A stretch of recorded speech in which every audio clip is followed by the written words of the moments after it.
إن الحمد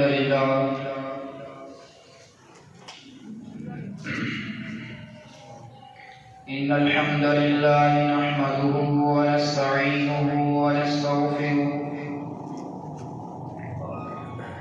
ونعوذ بالله من شرور أنفسنا ومن سيئات أعمالنا من يهده الله فلا مضل له ومن يضلل فلا هادي له وأشهد أن لا إله إلا الله وحده لا شريك له وأشهد أن محمدا عبده ورسوله يا أيها الذين آمنوا اتقوا الله حق تقاته ولا تموتن إلا وأنتم مسلمون يا أيها الناس اتقوا ربكم الذي خلقكم من نفس واحدة وخلق منها زوجها وبث منهما رجالا كثيرا ونساء واتقوا الله الذي تساءلون به والأرحام إن الله كان عليكم رقيبا يا أيها الذين آمنوا اتقوا الله وقولوا قولا سديدا يصلح لكم أعمالكم ويغفر لكم ذنوبكم ومن يطع الله ورسوله فقد فاز فوزا عظيما أما بعد فإن خير الحديث كتاب الله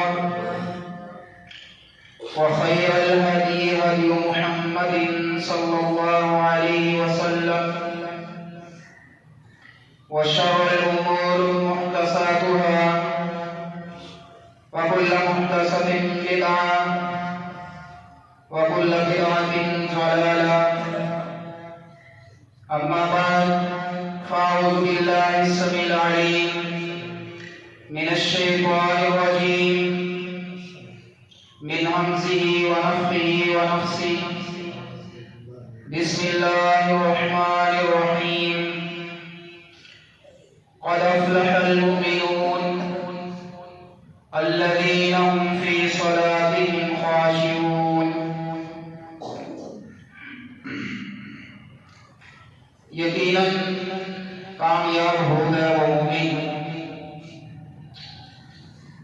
جنہوں نے اپنی نمازوں میں خشوع اختیار کیا۔ تمام طرح کی تعریفات تسبیحات اس اللہ رب العالمین کے لیے ہے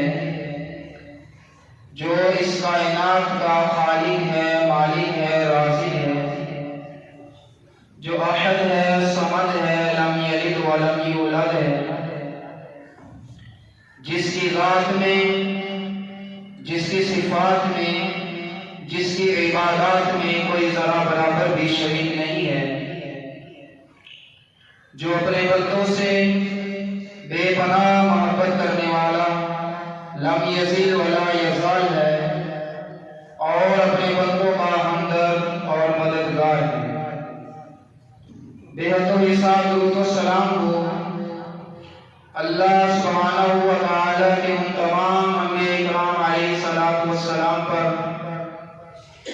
کہ جن کے حق میں جنت کے فیصلے ہو چکے، اور بالخصوص درود و سلام ہو خاندان بنو ہاشم کی اس نور نظر عبداللہ کے رفتے دیگر، عبد المطلب کے پوتے، ابو طالب کے بھتیجے، آمنہ کے لال جناب محمد رسول اللہ صلی اللہ علیہ وسلم کی ذات مبارکہ پر کہ جن کی زندگی کا لمحہ لمحہ ساری انسانیت کے لیے اسوہ حسنہ بنا دیا گیا۔ اللہم صلی علی محمد وبارک وسلم۔ تلاوت کردہ آیت سورہ المومنون کی آیت نمبر 1 اور 2 آیتیں تلاوت کی گئی ہیں۔ اس میں اللہ سبحانہ و تعالی کامیاب مومنوں کے لیے ارشاد فرما رہے ہیں، قد افلح المؤمنون، کہ کامیاب ہو گئے وہ مومن، الذین هم فی صلاتهم خاشعون، جنہوں نے اپنی نمازوں میں خشوع اختیار کیا۔ خشوع کس طرح اختیار کیا جا سکتا ہے؟ جب نماز میں ہم پڑھی جانے والی دعاؤں کا ہم ترجمہ جانتے ہوں گے، ان کے معنی اور مفہوم جانتے ہوں گے، تب جا کے ہم نماز میں خشوع اختیار کر سکتے ہیں۔ اس لیے نماز کی دعاؤں کے ساتھ ساتھ ہمیں نماز میں پڑھی جانے والی جو دعائیں ہوتی ہیں ان کے معنی مفہوم میں ان کا ترجمہ بھی ہمارے لیے جاننا بہت ضروری ہے، تبھی جا کے ہم وہ خشوع اور خضوع والی نماز کو اختیار کر سکیں گے اور اس آیت کے مطابق ہم کامیاب مومن بن سکیں۔ نماز جہاں آخرت کی کامیابی کی ضامن ہے، وہی نماز دنیا میں سکون، راحت، عزت اور برائیوں سے بچنے والی چیز ہے۔ ہماری زندگیوں میں سکون اور راحت کیوں میسر نہیں ہے؟ ہماری نمازوں میں کوتاہیاں بہت زیادہ ہیں، بے دھیانی بہت زیادہ ہے، جس کے سبب ہم نمازوں میں خشوع اختیار نہیں کر سکتے۔ اگر ہم نماز میں جو دعا پڑھ رہے ہیں اس کا ترجمہ ہمیں معلوم ہوگا، اس کا معنی مفہوم ہمیں معلوم ہوگا، تو ہم خشوع خضوع کے ساتھ نماز ادا کر سکتے ہیں۔ ورنہ بے دھیانی، بے سکونی ہماری نمازوں میں، اطمینان والی نماز تب ہی ہمیں میسر ہوگی جب ہم نماز کا ترجمہ معنی مفہوم جاننے کی کوشش کریں گے۔ اکثر ہم دیکھتے ہیں ادھر ہم نماز ادا کرتے ہیں، اللہ اکبر سے شروع کرتے ہیں، السلام علیکم ورحمۃ اللہ تک تمام دنیا کے خیالات ہماری نماز میں، ہماری نماز کے اندر دنیا کے خیالات، گھر کے خیالات، کاروبار کے خیالات چل رہے ہوتے ہیں۔ اس کی کیا وجہ ہے؟ کیوں ہماری نماز میں خشوع نہیں ہے؟ اس کی مین وجہ یہ ہے کہ ہم نماز کا ترجمہ، نماز کا معنی مفہوم نہیں جانتے۔ اگر ہم کامیاب مومن، کامیاب نمازی بننا چاہتے ہیں تو نمازوں کے ساتھ ساتھ نماز کا ترجمہ، نماز کا معنی مفہوم بھی ہمیں یاد کرنا ہوگا۔ جس طرح نماز کے اندر پڑھی جانے والی دعائیں ضروری ہیں، اسی طرح اس کا معنی مفہوم بھی بہت ضروری ہے۔ اس لیے ہم نماز کو، نماز کے اندر جو پڑھی جانے والی دعائیں ہیں اس کو یاد کریں اور اس کا معنی مفہوم بھی جاننے کی کوشش کریں۔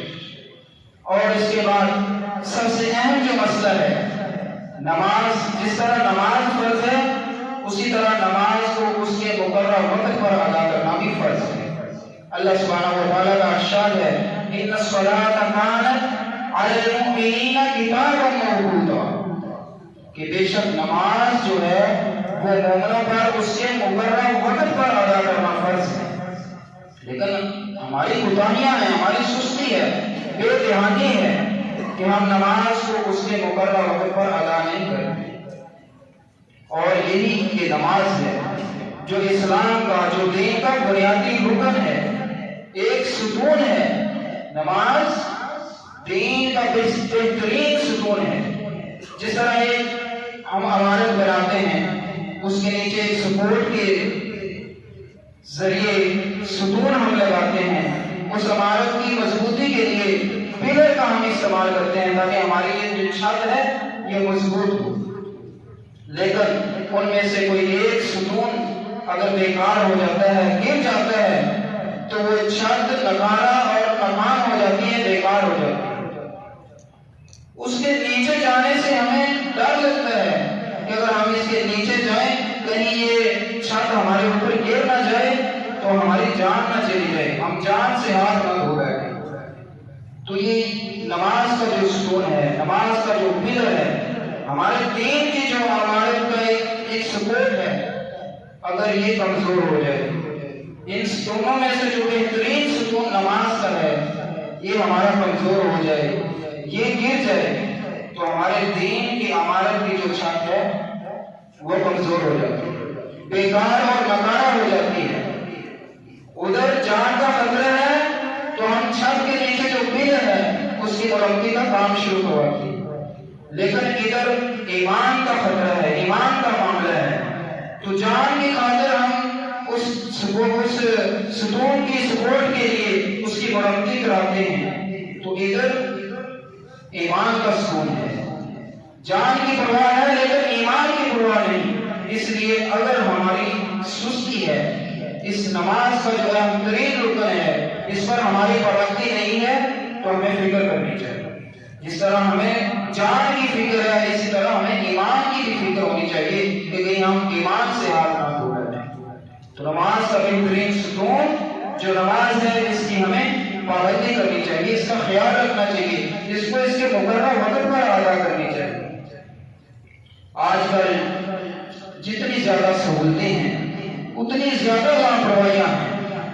اذانوں کی سہولت ہے، گھڑی کی سہولت ہے، موبائل کے اندر الارموں کی سہولت ہے، اور باقاعدہ طور پہ ایسی ایپس ہیں جو ہر نماز کا آپ کو الارم دیتی ہے کہ فلاں نماز کا ٹائم ہو چکا ہے، فلاں نماز کا ٹائم ہو چکا ہے۔ لیکن جب نماز مسجد میں نمازوں کی صفوں کی گنتی کی جائے تو چند ہی گنتی کے یہ باتیں ہماری صفوں میں نظر آتی ہیں۔ کیوں ہم مقررہ وقت پر ادا نہیں کر رہے نماز کو؟ جس طرح نماز فرض ہے اسی طرح ان الصلاۃ کانت علی المؤمنین کتابا موقوتا، نماز کو اس کے مقررہ وقت پر ادا کرنا فرض ہے۔ ٹھیک ہے، بہت زیادہ کوشش کرنے کے باوجود انسان نماز کو نہیں پہنچتا تو یہ الگ بات ہے، لیکن ہم دنیا کے کاموں میں مصروف، کاروبار میں مصروف، کھیتی باڑی میں مصروف، اپنے گھر کے کام کاج میں مصروف، اور جب جی جہاں نماز پڑھ لی تو ایسی نماز کی ضرورت اللہ تعالیٰ کو نہیں ہے۔ مسجد میں جو اوقات نماز کے رکھے ہوتے ہیں ان کے مطابق باجماعت نماز ادا کریں گے تو ہم کامیاب مسلمان مومن بنیں گے۔ نماز کا کوئی عام مسئلہ نہیں ہے، اس کو خشوع خضوع کے ساتھ نماز کو اختیار کریں، ان میں جو دعائیں پڑھی جاتی ہیں ان کے ترجمے کا اہتمام کریں، تب ہم جا کے نماز میں خشوع اختیار کر سکتے ہیں۔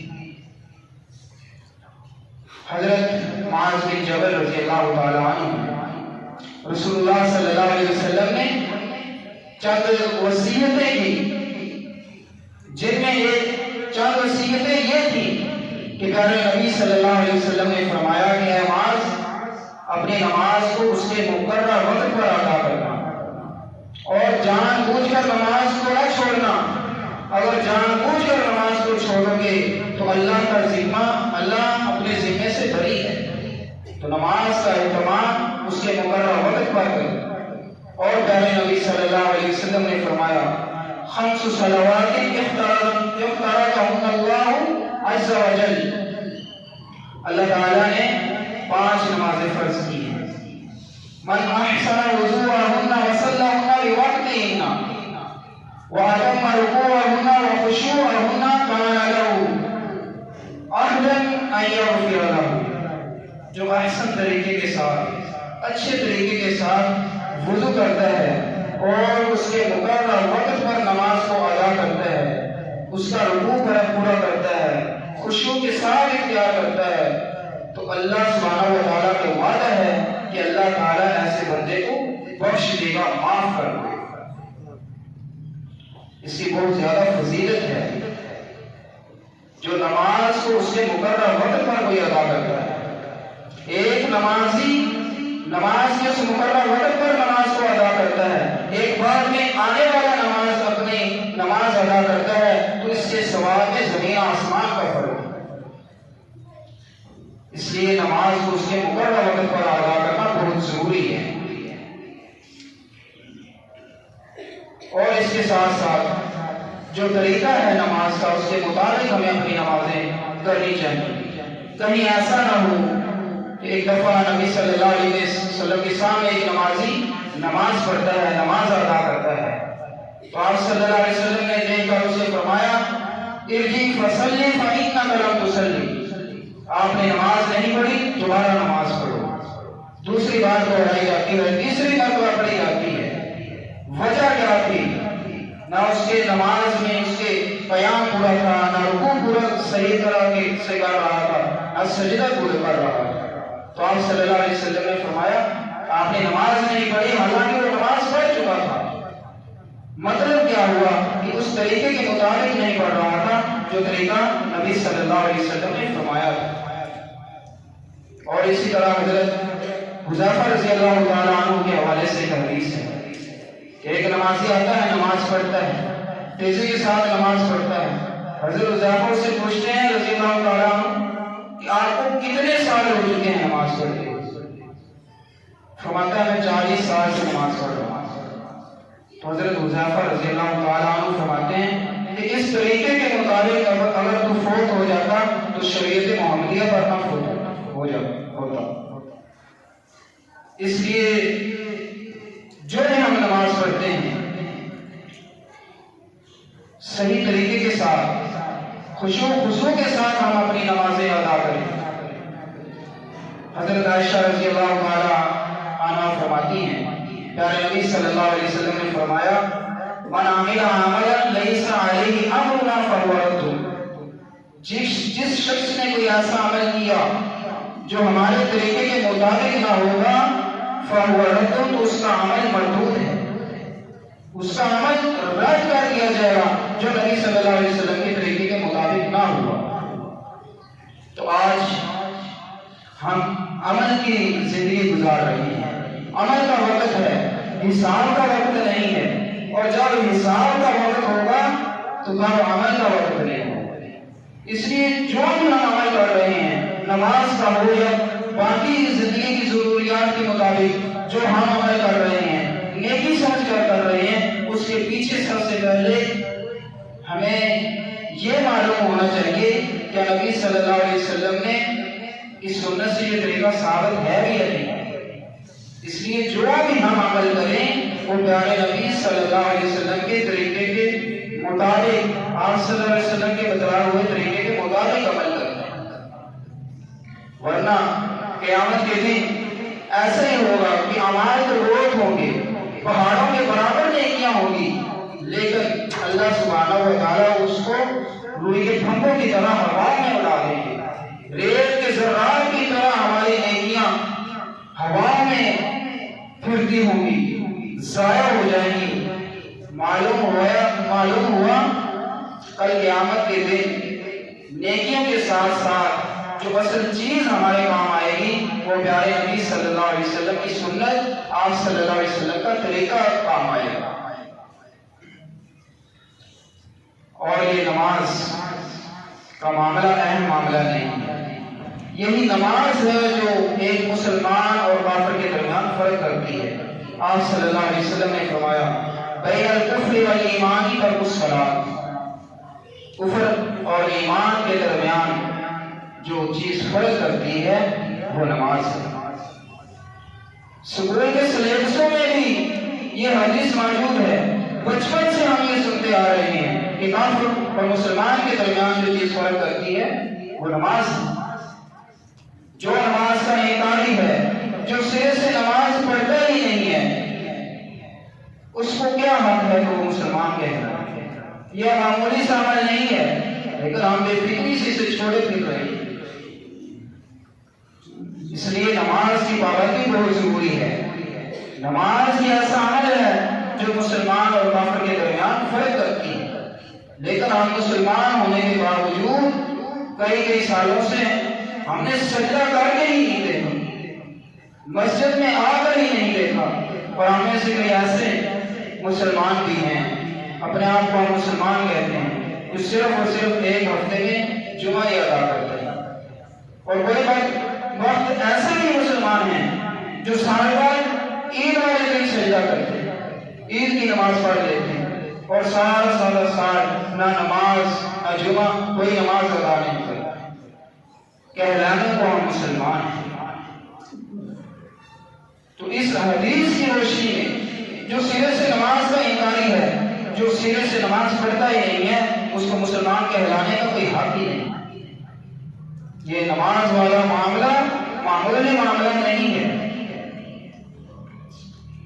ہم خود نمازی بنیں، اپنے بچوں کو نمازی بنائیں، اپنے بچوں کو مسجد میں آتے ہوئے ساتھ لے کر آئیں، اور جو اپنے بچوں کو ساتھ لے کر نہیں آتے، پوچھنے سے پتہ چلتا ہے کہ بچے مسجد میں شور کرتے ہیں۔ اللہ کے لیے ان بچوں کا مسجد میں شور برداشت کریں۔ گھروں میں ہمیں برداشت نہیں کر رہے، گھروں میں ہمیں کس چیز کا ڈر ہوتا ہے؟ بیٹا ناراض ہو جائے گا، بیٹی ناراض ہو جائے گی، بہو ناراض ہو جائے گی، اور ہم نے اپنے بچوں کو یہ شور کرنے سے منع کیا۔ جس طرح ہم گھروں میں اپنے بچوں کا شور برداشت کرتے ہیں، اسی طرح مسجد میں بھی چند منٹوں کے لیے اپنے بچوں کا شور برداشت کریں۔ یہ آنے والی نسلیں بے نماز کیوں پیدا ہو رہی ہیں؟ اہل علم لکھ چکے ہیں، لکھ گئے ہیں کہ جس مسجد میں صفوں میں بچے نظر ہی نہ آئیں گے، ان کی آنے والی نسلیں بے نماز پیدا ہوں۔ یہ جمعے کا دن بچے تو الحمدللہ جمعہ پڑھنے کے لیے آ جاتے ہیں، لیکن عام روٹین میں جو ہماری نمازیں ہیں، فجر ہے، فجر کی، ظہر، عصر، مغرب، عشاء، بچے نظر نہیں آتے۔ یہ کوئی معمولی سا عمل نہیں ہے۔ ہمارے بچوں کی یہ ذہن سازی ہو چکی ہے کہ یہ نماز پڑھنا صرف داڑھی والوں کا اور بوڑھے باپوں کا کام ہے جو پہلی صف میں شامل ہوتے ہیں۔ نہ ہم اپنے بچوں کو لے کر آتے ہیں نماز پڑھنے کے لیے، نہ ان کا یہ ذہن ہے کہ یہ بچوں پر بھی نماز پڑھ سکتے۔ حالانکہ نبی صلی اللہ علیہ وسلم نے فرمایا کہ آپ کے بچے جب 7 سال کے ہو جائیں تو انہیں نماز کا حکم کرو، نماز کی تلقین کرو۔ اگر نہیں پڑھ رہے، 10-12 سال کے عمر تک پہنچتے ہیں، تو ان کو سختی کرو، ان کو مارو۔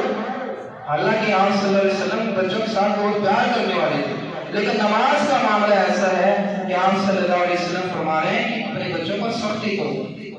برتن الگ تک فرما دیا گیا، جو نماز نہیں پڑھتے ان کے برتن الگ کر، لیکن معاملہ یہ ہے کہ ہم اپنے برتن اپنے بچوں سے الگ کریں کہ اپنے بچوں کے برتن ہم سے الگ کریں۔ کیوں؟ ہم خود اتنے پکے نمازی نہیں۔ بہت زیادہ فکر کرنے کی ضرورت ہے کہ اپنے بچوں کو بھی ہم نمازی بنائیں اور خود بھی ہم نمازی بنیں۔ اللہ سبحانہ و تعالیٰ نے فرمایا قُلْ عِبَادِيَ الَّذِينَ آمَنُوا يُقِيمُوا الصَّلَاةَ۔ اللہ تعالیٰ اپنے محبوب پیغمبر نبی صلی اللہ علیہ وسلم کے ذریعے میں بتلا رہے ہیں کہ اے نبی، میرے بندے جو ایمان لا چکے ہیں ان سے کہہ دو کہ وہ نماز قائم کرو۔ اب ہمیں غور و فکر کرنے کی یہ ضرورت ہے کہ ہمارے گھروں میں جو 10 سال 12 سال 20 سال کے جو بچے ہو چکے ہیں، کیا وہ ایمان نہیں لائے؟ کیا انہوں نے کلمہ نہیں پڑھا؟ اگر انہوں نے کلمہ پڑھا ہے، ہم یہ سمجھتے ہیں کہ یہ مسلمانوں کے گھروں میں پیدا ہوئے ہیں، ایمان لا چکے ہیں، تو ہمیں اپنے بچوں کو گھروں سے نکالنا چاہیے، مسجد میں نماز کے لیے انہیں ساتھ لے کر آنا چاہیے۔ کہیں ایسا نہ ہو کل قیامت کے دن اللہ سبحانہ و تعالیٰ فرمائے خُذُوهُ فَغُلُّوهُ ثُمَّ الْجَحِيمَ صَلُّوهُ ثُمَّ فِي سِلْسِلَةٍ ذَرْعُهَا 70 ذِرَاعًا فَاسْلُكُوهُ۔ کیا ہمیں یہ اچھا لگے گا؟ اللہ سبحانہ و تعالیٰ فرمائے گا اپنے فرشتوں سے کہ پکڑو ان کو، ان کی گردنوں سے ان کے گلوں میں توڑ ڈال دو اور جہنم کی آگ میں پھینک دو۔ یہ بے نمازی کا حال بیان ہو رہا ہے۔ خُذُوهُ فَغُلُّوهُ، پکڑو اس سے، اس کی گردنوں سے، اور اس کو جہنم میں پھینک دو۔ ثُمَّ فِي سِلْسِلَةٍ ذَرْعُهَا 70 ذِرَاعًا فَاسْلُكُوهُ، 70 ہاتھ لمبی زنجیروں سے جکڑ کر بے نمازی کو اللہ سبحانہ و تعالی جہنم میں پھینک دے۔ اللہ تو اتنے غفور و رحیم ذات ہے، لیکن بے نمازی کے لیے اتنا غصہ؟ ایک تو جہنم کی آگ کا عذاب ہی کافی ہوگا، اور اس آگ میں 70 ہاتھ لمبی زنجیروں سے انسان کو جبر کر گلے میں توپ ڈال کر جب جہنم میں پھینکا جائے گا تو کیا صورتحال ہو؟ کبھی تصور ہم نے کیا؟ کبھی اپنے خیالات میں ہم نے یہ سوچا کہ کیا ماجرا بنے گا؟ ایک طرف جہنم کی آگ ہے اور اس جہنم میں 70 ہاتھ لمبی زنجیروں سے انسان کو جب جکڑا جائے گا اور پھر جہنم کی تلتی ہوئی آگ میں انسان کو جھونکا جائے گا، بے نمازی انسان کو پھینکا جائے گا۔ کبھی تصور کیا؟ فکر ہی نہیں ہے ہمیں۔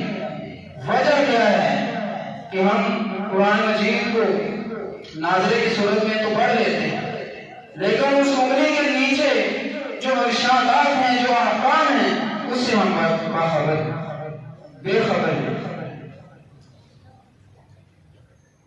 اس لیے زیادہ اہتمام اس چیز کا کریں کہ نماز میں جو آپ دعائیں پڑھتے ہیں اس کا کم از کم آپ کو ترجمہ آتا ہے، اور پھر جنت والے جنت میں چلے جائیں گے، جہنم والے جہنم میں چلے جائیں گے۔ جنتی لوگ جہنمیوں سے سوال کریں گے، ما سلککم فی سقر، کس چیز نے تمہیں جہنم میں ڈال دیا؟ کیا سبب بنا کہ آج تم جہنم کی آگ کا عذاب چکھ رہے ہو؟ آگے جہنمی لوگ جواب دیں گے، قالوا لم نک من المصلین، وہ کہیں گے ہم نماز نہیں پڑھتے، جس کی وجہ سے آج ہمیں جہنم کی آگ کا عذاب دیا جا رہا ہے، اور جہنم کی آگ میں بھی کئی طرح کے عذابات دیے جائیں گے۔ اس لیے یہ معمولی عمل نہیں ہے۔ اللہ سبحانہ و تعالیٰ ارشاد فرماتا ہے، حافظوا علی الصلاۃ والصلاۃ الوسطی وقوموا للہ قانتین، اپنی نمازوں کی حفاظت کرو اور خصوصاً اللہ تعالیٰ کے سامنے اس طرح کھڑے ہو جاؤ جس طرح ایک غلام اپنے حاکم کے سامنے کھڑا ہوتا ہے۔ ہم نماز پڑھ رہے ہوتے ہیں، ہمارا یہ خیال ہونا چاہیے کہ ہم اللہ سبحانہ و تعالیٰ کے سامنے کھڑے ہیں، یا اللہ سبحانہ و تعالیٰ ہمیں دیکھ رہا ہے۔ اس عاجزی اور انکساری کے ساتھ، خشوع و خضوع کے ساتھ ہمیں اپنی نمازیں ادا کرنی چاہیے، تب جا کے ہم کامیاب مومن بنیں گے۔ قد افلح المؤمنون الذین هم فی صلاتهم خاشعون، کامیاب لوگ کون ہیں؟ کامیاب مومن کون ہیں؟ جو اپنی نمازوں میں خشوع اختیار کرتے ہیں، عاجزی اور انکساری کے ساتھ نماز ادا کرتے ہیں۔ اس لیے بہت زیادہ ضرورت ہے کہ جس طرح ہم نماز پڑھتے ہیں اس کو اس کے مقررہ وقت پر ہمیں ادا کرنا چاہیے۔ یہ عادت اپنانی چاہیے کہ ہم نماز کو اس کے مقررہ وقت پر ادا کریں، اور اپنے بچوں کو مسجد میں ساتھ لے کر آئیں گے۔ جو ہمارے بچے 7 سال کی عمر سے گزر چکے ہیں، ان پر نماز فرض ہو چکی ہے، اس کو ساتھ لائیں۔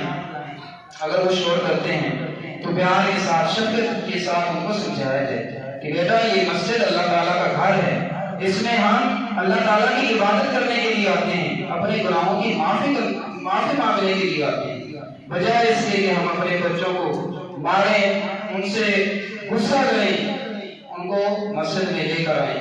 اللہ سبحانہ و تعالیٰ ہمیں نمازی بنائے، ہمارے گھر والوں کو نمازی بنائے، ہمارے بچوں کو نمازی بنائے، اور خشوع و خضوع کے ساتھ ہمیں نماز پڑھنے والا بنائے اور کامیاب مومن بنائے۔ آمین وما علینا الا البلاغ المبین۔